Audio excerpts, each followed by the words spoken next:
High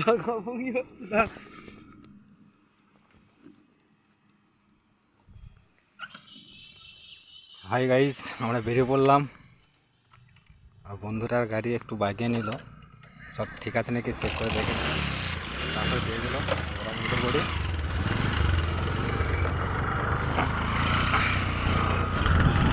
আমাদের আর একজন বন্ধু উঠবে, তাকে রাস্তাতে তুলে নেব।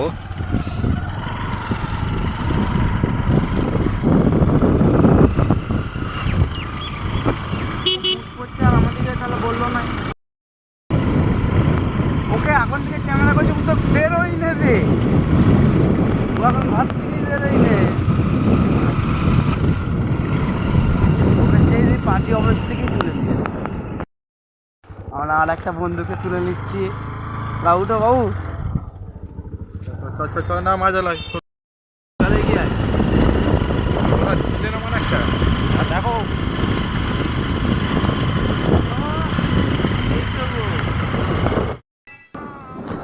এই বন্ধুরা, আমরা বেরিয়ে পড়লাম।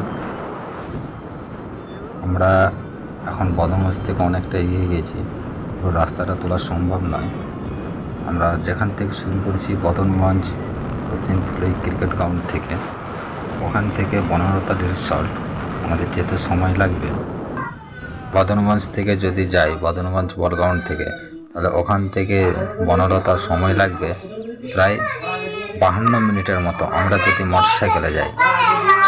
আর 5 কিলোমিটার, তবুও আমাদের যেতে এখন সম্ভবত শীতকাল ছিল বলে আমি সোয়েটারটা পরে নিলাম, তার সঙ্গে ঘড়ির টাইমটা দেখিয়ে দিলাম, তখনই প্রায় বাজছে 3:30। এরপরে আমরা আবার রওনায় বেরিয়ে পড়লাম। আমরা এখন কিছু জঙ্গলের মতো রাস্তার মধ্যে দিয়ে যাচ্ছি। এখানে ততটা লোক চলাচল নেই, বাসও চলে না। আমি বনলতায় ফার্স্ট টাইম যাচ্ছি, তার জন্য আমি রাস্তার কিছু জানি না। আমার যে বন্ধু সঞ্জিত ছিল, সে রাস্তাটা চিনত, সেই রাস্তা অনুযায়ী সে নিয়ে যায়, এবং আমি বুঝতেও পারছিলাম না এটা কোন জায়গা আর এটা কোন স্টেশন। রেল লাইন রাস্তা পার করে আমরা গেলাম। যেহেতু অনেকটা রাস্তা, সেহেতু আমরা পুরো রাস্তাটা দেখাতে পাইনি। আমরা কিছু কিছু রাস্তাটা দেখেছি এবং ইতিমধ্যে আমরা বনলতায় ঢুকে গেছি। প্রথমে আমরা ক্যামেরা করলাম স্বাগতম বনলতা। এই রিসর্টটা আমার কাছে সম্পূর্ণ নতুন, কারণ আমি ফার্স্ট টাইম এসেছি। কী ক্যামেরা করব, কী ভিডিও করবো, আমি কিছু খুঁজে পাচ্ছিলাম না, তার শুরু থেকেই ক্যামেরাটা অন করে রাখি।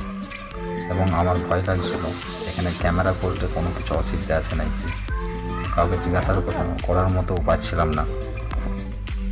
তবে আমার বন্ধুরা সাহস দিল ক্যামেরা করার জন্য, আমি তাই ক্যামেরা করতে পারি।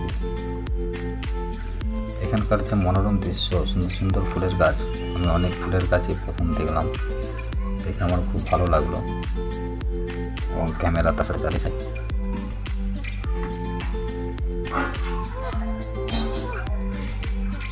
এটা হচ্ছে ঘোড়াশাল, এখানে ঘোড়া আছে, ঘোড়া 3-4।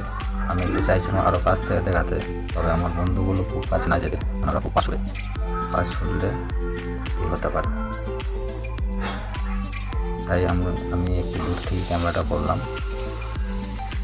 এটা হচ্ছে ফার্ম, এর ভিতরে ছোটো ছোটো গাছের চারা হয়।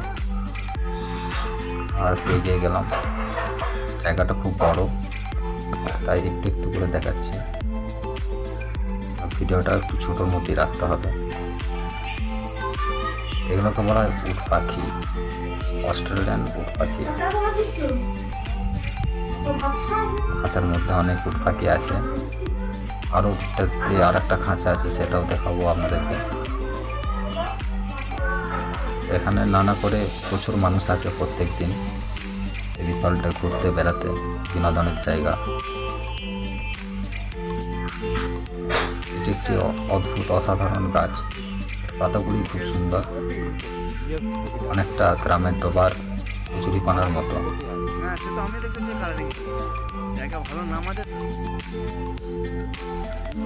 এবং এর সঙ্গে আছে গাঁদা ফুলের ফুল গাছ, প্রায় 7 কাঠা 6-7 কাঠার মতো জায়গা জুড়ে গাঁদা ফুলের চাষ।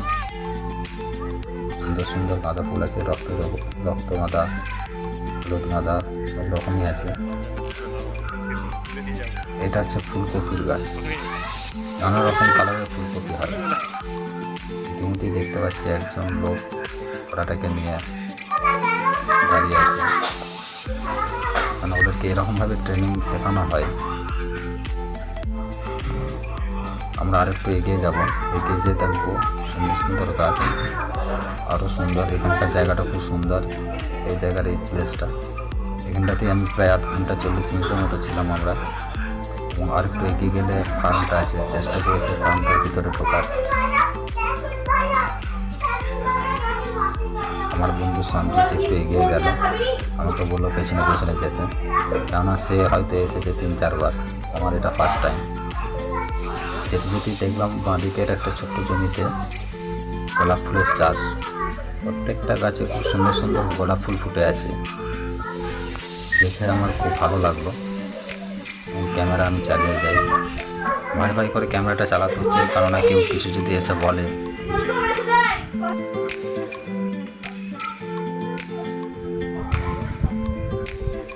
আমি কিছু ছবি নিজে থেকেও তুলে নিলাম, কিছু সেলফিও উঠলাম, সেগুলো ভিডিওর মধ্যে দিচ্ছি না।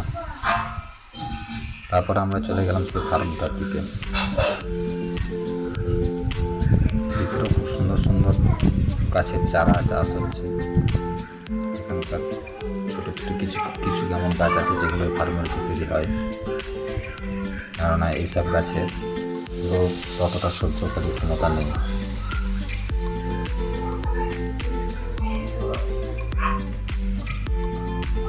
সত্যি কথা বলতে কি, এইটা মনে হয় সূর্যমুখী ফুলের গাছ। আরও সব অনেক গাছ আছে, সেটা অজানা আমার কাছে।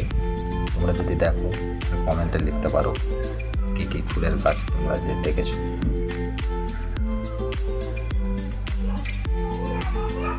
এখানকার প্রত্যেক শ্রমিকরা প্রত্যেক দিন নিত্য প্রয়োজনীয় টাইমে এসে কাজকর্ম করে। এখানে একজন কাকু আছেন, সে চেয়ারের এখানকার গাছ এবং ফুলকপি বাঁধাকপি নানা রকম কালারের হয়, সেগুলোকে বিক্রি করা তার কর্ম। এটা গোলাপি ফুলকপি, হলুদ ফুলকপি, লাল ফুলকপি। আমরা এগুলো দেখে আস্তে আস্তে এগিয়ে যাই। পূজা বললো সব ক্যামেরা করা যায় না। একটা ছোট্ট ডোবার মতো, এখানে মাগুর মাছ চাষ হচ্ছে। এই মাছগুলি এত কাছে কাছে আসছে দেখে আমার খুব ভালো লাগলো, মানে হাতে করেও ধরা যেতে পারে এই মাগুরগুলো। এগুলোকে বলা হয় হাইব্রিড মাগুর। আমি ক্যামেরাটা একটু ভালো করে করলাম যাতে তোমরা দেখতে পাও মাগুরগুলো ক্যামেরার মধ্যে আছে। এখানে এক একটা মাগুর প্রায় 2 কেজি করে ওজন আছে।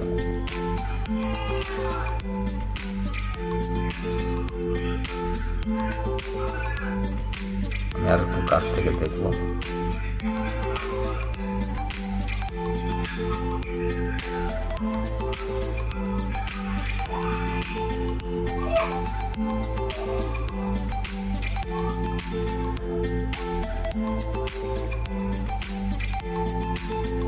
আমার বন্ধু বললো এই যে এখানে যে জলটা ছাড়া হচ্ছে, এই নলটা জাল দিয়ে ঘেরা আছে, এই নলটার ভিতরে প্রায় 20 থেকে 30টা মাগুর আছে।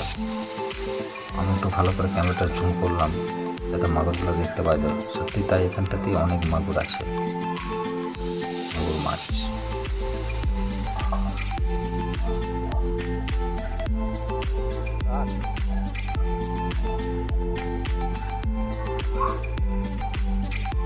দেখতেই পাচ্ছ তোমরা মাগুরগুলো কেমন নলটার ভিতরে ঢুকে যাচ্ছে।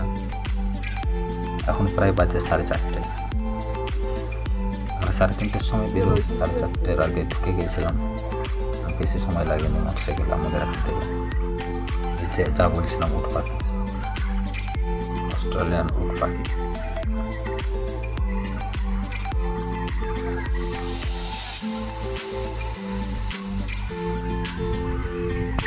এবং এটাও এক ধরনের বিদেশি মুরগি যাকে বলা হয়। কি সুন্দর সুন্দর গাঁদা ফুলের চাষ। সত্যি কথা বলতে কি বনলতা রিসর্ট এমন একটা জায়গা, এমন একটা বিনোদনের জায়গা, এখানে এলে আপনার মন সুন্দর হতে বাধ্য। মানে এখানে প্রত্যেকটা গাছ, প্রত্যেকটা ফুল আপনার দুঃখকে ভুলিয়ে দিতে পারে। শান্তিপ্রিয় জায়গা এই বনলতা। আমরাও এই জায়গাটা অনেকক্ষণ সময় কাটালাম, ক্যামেরা করলাম, ছবি উঠলাম।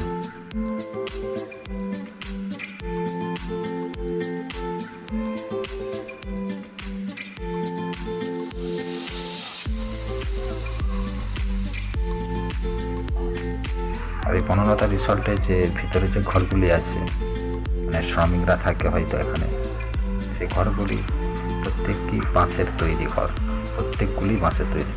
এবং এই রিসর্টের ভিতরেও থাকে নানা রকম হোটেল। এখানে প্রত্যেক মানুষের প্রত্যেক রকম খাবারের আয়োজন থাকে।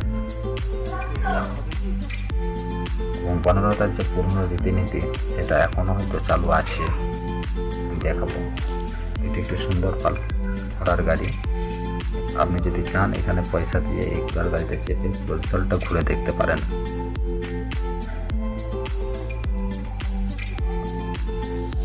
এখানে আছে দোলনা, খেলার নানা রকম সামগ্রী, বাচ্চাদের বিনোদন এবং কিছু সুন্দর সুন্দর সুন্দর সুন্দর জিনিসপত্র আপনি কিনতে পারেন। নানা রকম ঠাকুরের সিনসিনারি সামাজিক।